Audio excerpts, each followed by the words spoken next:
I'm Anna, and I grew up in the shadow of my older sister, Kelly. In our house, she was the star. Our home was always full of people, aunts, uncles, cousins, you name it. They'd show up in our backyard like ants drawn to a picnic, eager for my mom's famous barbecue and to watch Kelly perform. Our backyard felt like a stage, with a neatly trimmed lawn and a big oak tree that made the perfect backdrop. Dad would light the grill, and the smell of charcoal and sizzling meat would fill the air. Mom was always rushing around, making sure everyone had a drink in their hand. Kelly, sweetie, Aunt Cheryl would call out over the noise. Why don't you sing us a song? And just like that, all eyes turned to Kelly. She would jump onto a chair, her golden curls bouncing and a playful sparkle in her eyes. She'd clear her throat dramatically, and then she'd start singing. She loved doing her best Celine Dion impression with My Heart Will Go On, and the adults went wild, clapping and cheering like it was a real concert. Mom and Dad would smile proudly, with Dad even wiping away a tear now and then. Meanwhile, I would be off to the side, trying to disappear among the bushes. It wasn't that I didn't want to join in, but whenever I tried to sing, it sounded like a cat in distress. And poetry? Forget it. The words would get stuck, and I'd end up stammering and turning bright red. I'd often hear my relatives whispering about how different I was from my sister. It wasn't just the relatives who made it clear. Mom and Dad knew who the family star was. While Kelly was busy with dance classes, singing lessons, and art workshops, I was left to my own devices. I didn't mind much, though. I found comfort in the old, dusty books on our shelves.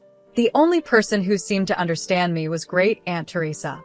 She'd find me hiding behind the garage or up in the treehouse with my nose deep in a book. "What adventure are you on today, Anna?" she'd ask, sitting down beside me. I'd look up, grateful for the break. "Oh, just reading about ancient Egypt," I'd say, showing her the cover of my latest book. Teresa would nod, her eyes full of kindness. "You've got a good head on your shoulders, girl. Don't let anyone tell you different." Those moments with Teresa were a comfort to my heart. She didn't expect me to perform or be anyone other than myself.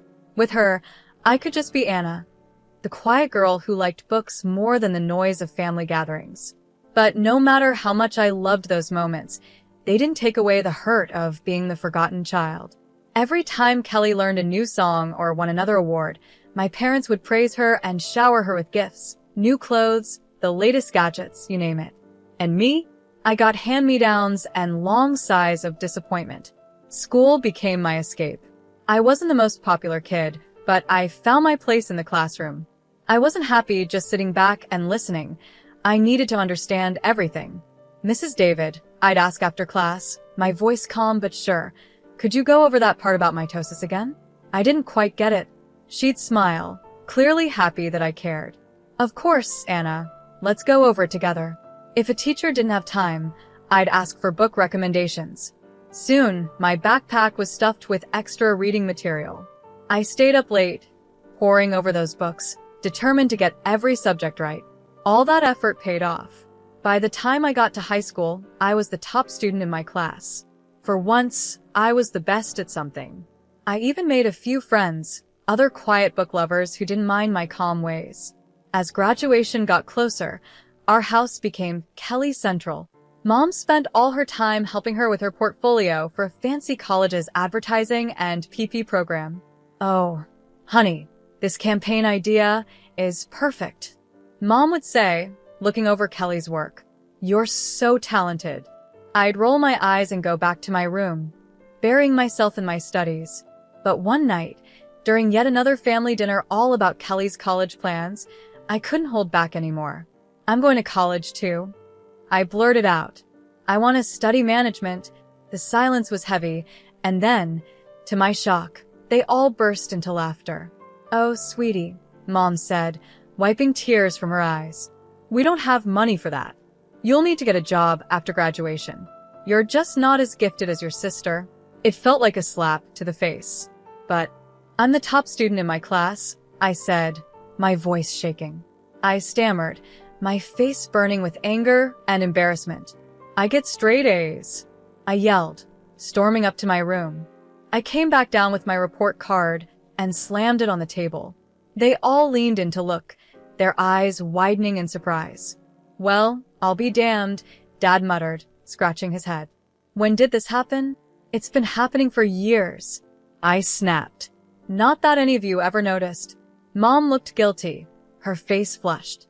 "Anna, we had no idea," she began, but Dad cut her off. "Look, it doesn't change anything. We've spent all our savings on Kelly's education. There's nothing left for you, Anna. I'm sorry, but that's just the way it is. You'll go work at my cousin Gary's restaurant after graduation." I turned and ran, ignoring their voices. I sprinted up the stairs to my room and slammed the door so hard the walls shook. I collapsed on my bed, sobbing until I felt something inside me harden. "Fine," I thought, clenching my fists. "If they won't help me, I'll find another way. I'll show them what I can do." The next few months were a blur. Kelly went off to college, her departure filled with tearful goodbyes and proud hugs from our parents. Meanwhile, I threw myself into my studies like never before, determined to finish at the top of my class. During that time, I spent more and more afternoons at Great Aunt Teresa's cozy house. It became my escape from the tension at home. One sunny afternoon, as we sat in her warm kitchen drinking tea, she asked the question I had been dreading. "So, Anna," she said gently, her kind eyes fixed on me, "what are your plans after graduation?" I stared into my teacup, trying to hold back the tears. I don't know, Aunt Teresa," I said. "Mom and Dad won't help me with college. They say there's no money left after paying for Kelly's education." Teresa was quiet for a moment. Then she reached across the table and squeezed my hand. "Anna, dear, I have some savings. I'd like to use them for your college. You're smart as a whip, and I won't let that brain of yours go to waste." Her words hit me like a wave, and I burst into tears. I was overwhelmed by her kindness and the sudden hope that my dreams weren't lost after all. "Thank you," I sobbed, throwing my arms around her. "Thank you so much, Aunt Teresa." The months flew by, and before I knew it, I was walking across the stage at graduation with my diploma in hand. As I looked out at the crowd, I saw Aunt Teresa smiling proudly. My parents were there too, but they looked more awkward than proud. That evening, as I was going through college brochures, Mom came into my room. "Anna, honey," she said, her voice sugary sweet. "Your father's cousin Gary called. He's got a waitressing job for you at his restaurant. Isn't that exciting?" I took a deep breath. "Actually, Mom, I won't be needing that job. I'm going to college." Dad appeared in the doorway, frowning. "And how exactly do you plan to pay for that?" "Aunt Teresa is helping me," I said, holding my head high. "She's giving me her savings for tuition." The silence that followed was almost funny. Then, to my surprise, Dad's face turned red with anger. "Absolutely not," he shouted. "If Teresa has money to spare, it should go to Kelly. She needs a car for her job in advertising after she graduates next year." I couldn't believe what I was hearing. "Are you serious?" I snapped. "This is my chance to get an education and make something of myself." "Don't be selfish, Anna," Mom added. "Your sister needs that money more than you do." "No," I said, my voice shaking but steady. "This is my money now, and I'm using it for college." End of discussion. From that moment, home life became unbearable. My parents either ignored me completely or snapped at me over the smallest things. The tension was crushing. After a terrible argument one night, I called Aunt Teresa, crying, and told her everything. "Pack your bags, sweetheart," she said without hesitation. "You're moving in with me." The next day, I packed everything I owned into a cab and drove away, watching my childhood home shrink in the rearview mirror. As I arrived at Aunt Teresa's house, I felt a huge weight lift off my shoulders. The summer flew by as I prepared for college, and before I knew it, I was stepping onto the campus of State University. Thanks to my high grades and Aunt Teresa's kindness, I got into the management program I had always dreamed of. On the first day of classes, I felt like I was floating as I sat in my introduction to business lecture, soaking in every word. I couldn't help but think, I made it. I'm really here. Meanwhile, Kelly was starting her senior year at her fancy college. I hadn't heard much from her or my parents since I moved out, but I tried not to let it bother me. I was too busy enjoying my new freedom and the thrill of college life. Then, about a month into the semester, Aunt Teresa called. "Anna, dear," she said, sounding hesitant, "I think you should sit down for this." My heart pounded as she told me the news I'd missed. Apparently, Kelly had come home out of nowhere and announced she had dropped out of college. The reason? She was pregnant. According to Aunt Teresa, Kelly had acted like it was no big deal, saying, "Oh, don't worry." Kelly had just tossed her hair and said, "Don't worry. The baby's father is rich. We'll be getting married soon." But things didn't turn out that way. It turned out Kelly's boyfriend wasn't as loyal as she believed, and when he found out she'd been with his friend too, everything blew up. Now, nobody was sure who the real father was. Aunt Teresa sighed as she told me the story. I sat there with the phone pressed to my ear, trying to take it all in. A small part of me felt a twisted satisfaction. The golden child had finally fallen. But mostly, I just felt sad for Kelly and the mess she was in. The drama went on for months. Aunt Teresa kept me in the loop with all the family gossip from gatherings I no longer attended. When Kelly's baby was born, a DNA test confirmed that her boyfriend was indeed the father. But instead of the dream wedding Kelly had imagined, he only agreed to pay child support. The final blow came when Kelly, desperate for money, ended up working as a waitress at Uncle Gary's restaurant, the same job my parents had tried to push on me. After I hung up the phone, my emotions were all over the place. A small, petty part of me wanted to gloat and show off my success to my family. But mostly, I felt deeply grateful for how far I'd come. The next few years flew by in a whirlwind of classes, exams, and late-night study sessions. Before I knew it, I was walking across the stage at graduation, holding my hard-earned management degree. As I looked out at the crowd, I saw Aunt Teresa's smiling proudly, tears of joy in her eyes. Because of my top grades and great recommendations from my professors, I landed a manager position at the Gilded Fork, one of the top restaurants in the city. The salary was more than I had ever dreamed of, and for the first time in my life, I felt truly accomplished. When I got my first paycheck, I knew exactly what I wanted to do. I went straight to the electronics store and bought the latest smartphone for Aunt Teresa. Her eyes lit up when I handed it to her. "Oh, Anna," she gasped, turning the sleek phone over in her hands. "This is too much." I just smiled, pulling out my own phone. "Not at all. Now, let me show you how to use it."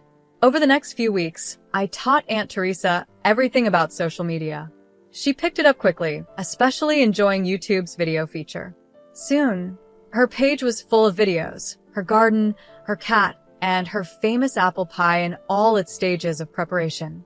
I'd watch Aunt Teresa's videos during my lunch breaks, always leaving a comment or a like.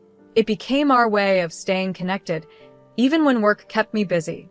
One day, as I was getting ready for the dinner rush, my phone buzzed. I glanced at it and was surprised to see my mother's name. We hadn't spoken in years. "Anna," she said, her voice hesitant. "We were hoping you might come over to talk." After a long pause, I agreed. That Friday, I found myself standing on the porch of my childhood home, my hand hovering over the doorbell. Before I could press it, the door swung open. "Anna." My mother pulled me into a tight hug. "Oh, sweetie, it's so good to see you." Inside, I saw my father, Kelly, and a toddler I assumed was my niece. The atmosphere was tense, but not as hostile as I'd feared.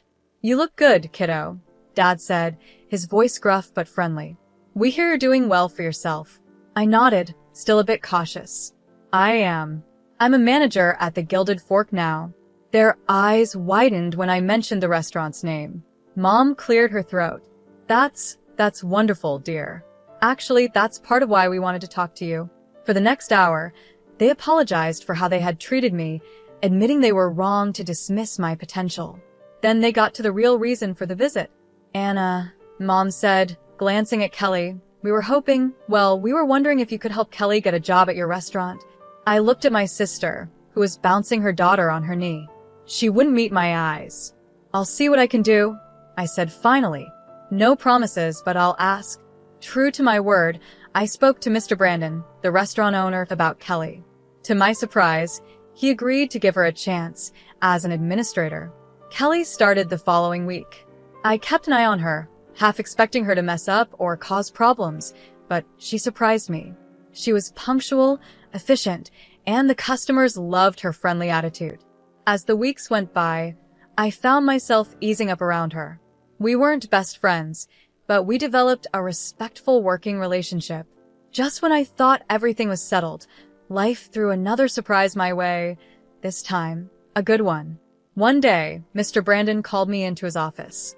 My heart pounded, worried I might be in trouble.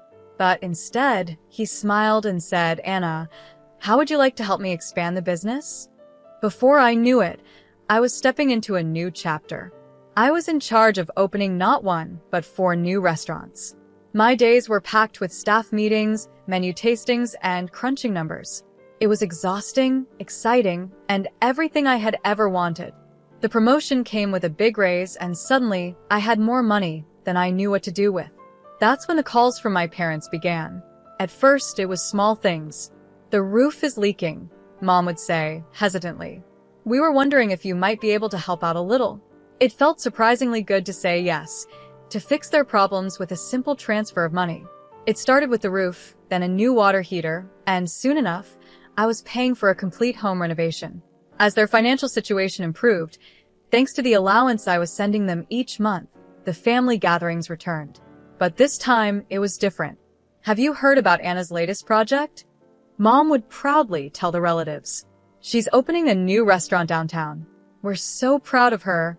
I'd catch Kelly's eye across the room, and she'd give me a small smile. She was doing well, too, having been promoted to head administrator at the Gilded Fork.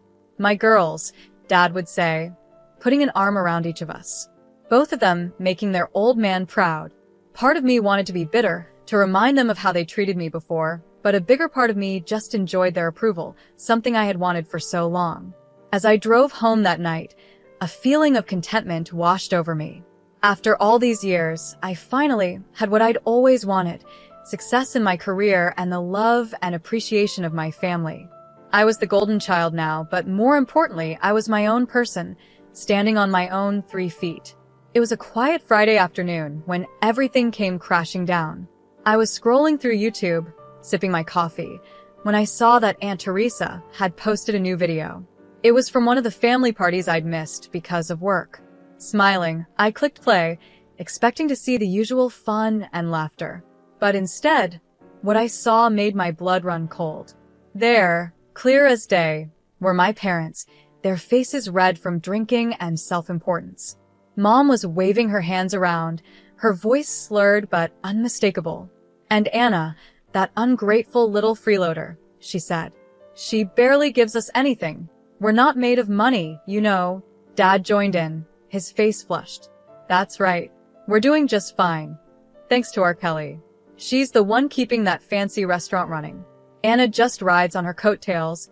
The video went on, showing various relatives nodding in agreement, some even throwing in their own complaints. Kelly sat in the corner, looking uncomfortable, but she didn't speak up to defend me. As the video ended, I just sat there, stunned. I sat there, stunned. How could they do this?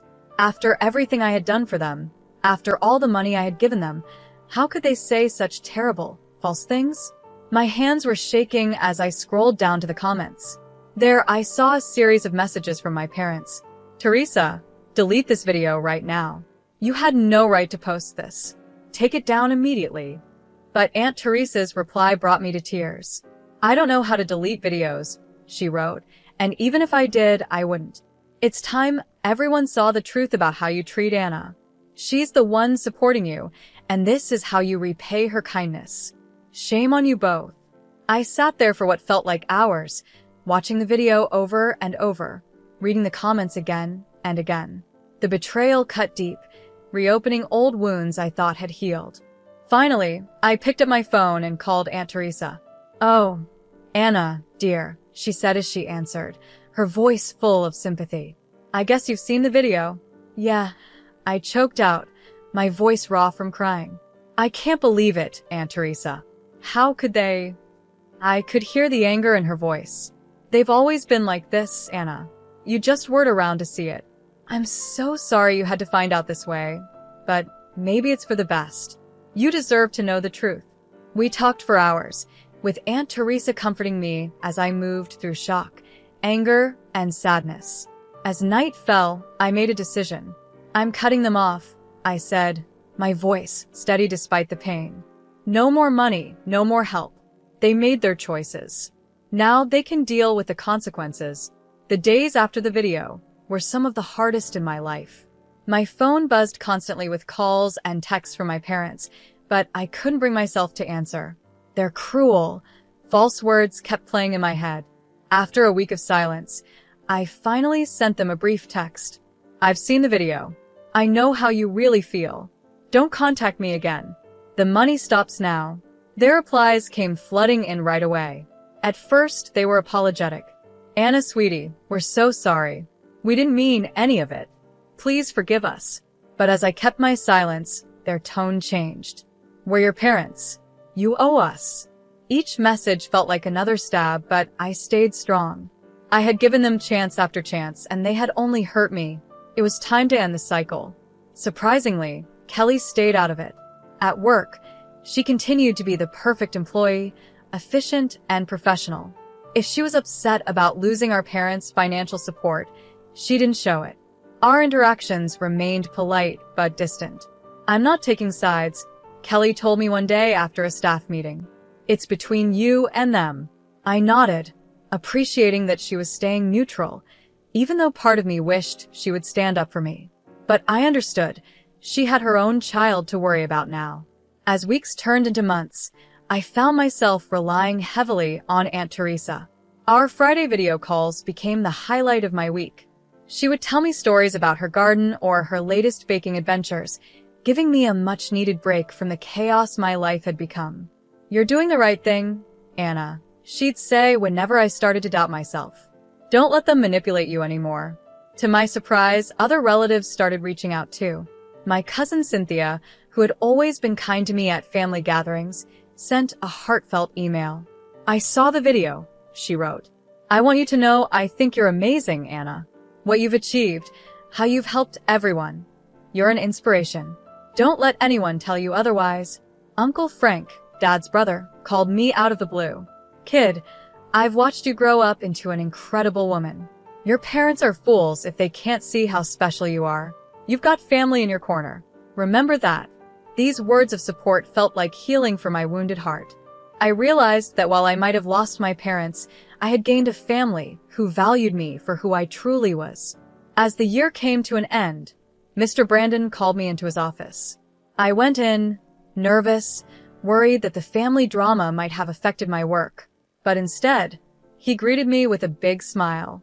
Anna, I'm retiring next year, he said. I want you to take over as CEO of the restaurant group. I stood there, stunned, unable to speak. Finally, I managed to stammer. Are you sure? He nodded, his eyes shining. I've never been more sure of anything. You've earned this, Anna. You're the reason this business has flourished. It's time you took the reins. As I left his office, my mind spinning with excitement, I realized something important.